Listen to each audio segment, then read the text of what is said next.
ረጅም ወፍራምና ጤናማ ፀጉር መኖር የብዙ ሰዎች ምኞት ነው።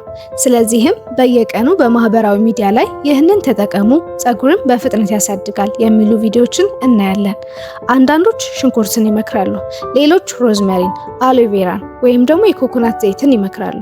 ግን ጥያቄው እነዚህ በእውነት የፀጉር እድገትን ያፋጥናሉ ወይስ በኢንተርኔት ላይ ብቻ የተስፋፉ መረጃዎች ናቸው?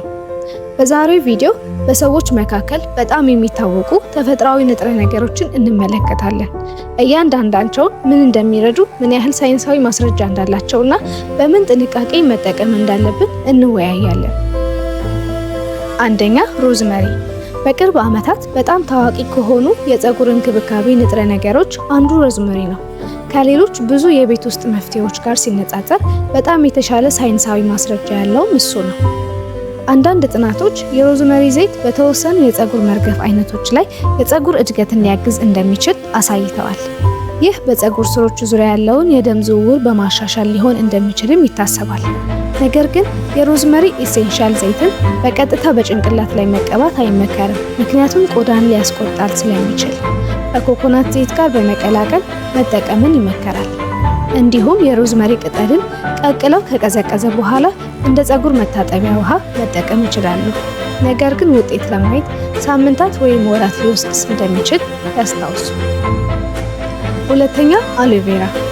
አሎቬራ ለቆዳም ሆነ ለፀጉር ለብዙ ዘመናት ሲጠቀሙበት የኖሩ ተክል ነው። ሰዎች ብዙ ጊዜ አሎቬራ ፀጉርን ያሳድጋል ብለው ያምናሉ። እስካሁን ግን ይህንን በቀጥታ የሚያረጋግጥ ጠንካራ ሳይንሳዊ ማስረጃ የለም። ነገር ግን የጭንቅላት ቆዳን ማረጋጋት፣ ድርቀትን መቀነስና ጤናማ የራስ ቅል እንዲኖረን ሊረዳ ይችላል። ጤናማ የጭንቅላት ቆዳ ለጤናማ ፀጉር እድገት ደግሞ መሰረት ነው። ሶስተኛ፣ የኮኮናት ዘይት። ብዙ ሰዎች የኮኮናት ዘይት ፀጉርን በፍጥነት ያሳድጋል ብለው ያስባሉ። በእውነቱ ግን ዋና ጥቅሙ ሌላ ነው። ፀጉር እንዳይሰባበርና ፕሮቲኑን እንዳያጣ ይረዳል። የሚሰበር ፀጉር አያድግም ብለን እናስባለን፣ ነገር ግን ችግሩ እድገት ሳይሆን መሰባበሩ ነው። ስለዚህ መሰባበርን በመቀነስ ፀጉሮ የበለጠ ረጅም ሆኖ እንዲታይ ያግዛል። አራተኛ፣ የሽንኩርት ጭማቂ ነው። ሽንኩርት በጣም አከራካሪ ከሆኑ የቤት ውስጥ መፍትሄዎች አንዱ ነው። አንዳንድ ጥናቶች በተወሰኑ የፀጉር መርገፍ አይነቶች ላይ ሊረዳ እንደሚችል ያሳያሉ፣ ግን ለሁሉም ሰው እንደሚሰራ ማረጋገጫ የለም። በተጨማሪም ቆዳን ሊያስቆጣና መቅላት ሊያመጣ፣ ጠንካራ ሽታም ሊኖረው ይችላል። ስለዚህ ከመጠቀሙ በፊት በትንሽ ቆዳ ክፍል ላይ ሙከራ ማድረግ አስፈላጊ ነው። አምስተኛ፣ የእንቁላል ማስክ። እንቁላል በፕሮቲን የበለጸገ ምግብ ነው። ስለዚህ ብዙ ሰዎች በፀጉር ላይ በመቀባት ፀጉር በፍጥነት ያድጋል ብለው ያምናሉ። ነገር ግን የፀጉር ስሮች ምግባቸውን የሚያገኙት ከውስጥ እንጂ ከውጭ አይደለም። ስለዚህ የእንቁላል ማስክ ፀጉርን ለስላሳና አንጸባራቂ ሊያደርግ ይችላል፣ ነገር ግን በቀጥታ እድገትን አያፋጥንም።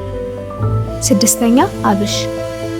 አብሽ በኢትዮጵያውያን በብዛት የሚጠቀሙበት የቤት ውስጥ መፍትሄ ነው። ብዙ ሰዎች ሌሊት በውሃ ዘብዝፈው ያሳደሩትና ጠዋት በፀጉር ላይ ይቀባሉ።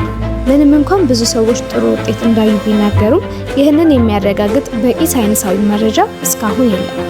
ሰባተኛ፣ ከሁሉም በላይ ጤናማ አመጋገብ። ይህ ብዙ ሰዎች የሚረሱት ነገር ነው። ፀጉር ከውስጥ ነው የሚያድገው። ማንኛውም የቤት ውስጥ ማስክ ጤናማ አመጋገብን ሊተካ አይችልም። ፕሮቲን፣ አይረን፣ ዚንክ፣ ቫይታሚን ዲ፣ ቫይታሚን ቢ12 እና ጤናማ ቅባት ያላቸው ለፀጉር ጤና አስፈላጊ ናቸው። እነዚህ ንጥረ ምግቦች ሲጎድሉ ፀጉር ሊሳሳ ወይም ሊረግፍ ይችላል። ስለዚህ ከውጭ ከምንቀባው ብቻ ሳይሆን የምንመገበው እኩል አስፈላጊ ነው። ስምንተኛ፣ የራስ ቆዳን ማሳጅ ማድረግ። ሌላ ብዙ ሰዎች የማያስቡት ነገር የራስ ቆዳን በቀስታ ማሳጅ ማድረግ ነው። አንዳንድ ጥናቶች በየቀኑ ለጥቂት ደቂቃዎች የራስ ቅልን ማሳጅ ማድረግ የደም ዝውውርን ሊያሻሽል እንደሚችል ያሳያሉ። ይህ በራሱ ፀጉርን በፍጥነት አያሳድግም፣ ነገር ግን ጤናማ የራስ ቆዳ እንዲኖረን ሊረዳ ይችላል። ማሳጅ ለማድረግም የጣቶቹን ጫፍ ብቻ መጠቀም፣ በጣም በኃይል አይጫኑ፣ ምክንያቱም ፀጉርን ሊጎዳ ይችላል። በየቀኑ ከ5 እስከ 10 ደቂቃ ማድረግ በቂ ነው። 9 የሩዝ ውሃ። የሩዝ ውሃ በተለይ በማህበራዊ ሚዲያ በጣም ታዋቂ ሆኗል።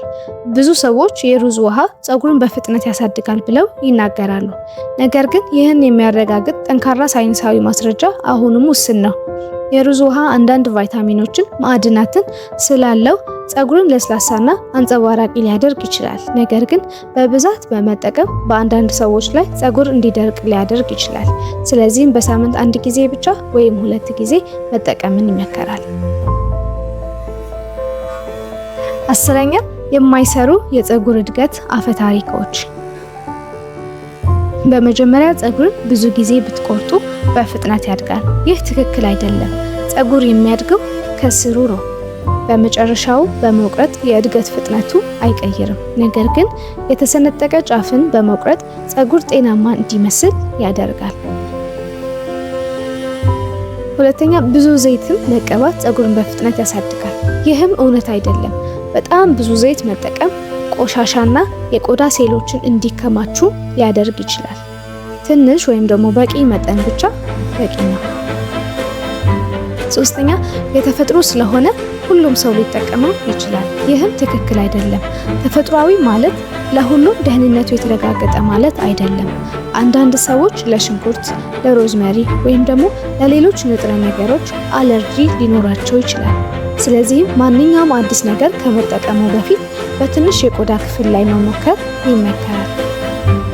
ተፈጥሯዊ ንጥረ ነገሮች ለፀጉር ጤና ሊጠቅሙ ይችላሉ። ነገር ግን በአንድ ሌሊት ፀጉርን በአስደናቂ ሁኔታ የሚያሳድግ ተአምራዊ ንጥረ ነገር የለም። ጤናማ ፀጉር ለማግኘት ትዕግስት፣ ቀጣይነት፣ ጤናማ አመጋገብና ትክክለኛ እንክብካቤ ያስፈልጋሉ። ድንገተኛ ወይም ከባድ የፀጉር መርገፍ ካለቦት ምክንያቱን ለማወቅ የጤና ባለሙያ ማማከር ይመከራል። ይህ ቪዲዮ ከተጠቀሙበት ላይክ እና ሰብስክራይብ በማድረግ ቤተሰብ ይሁኑ።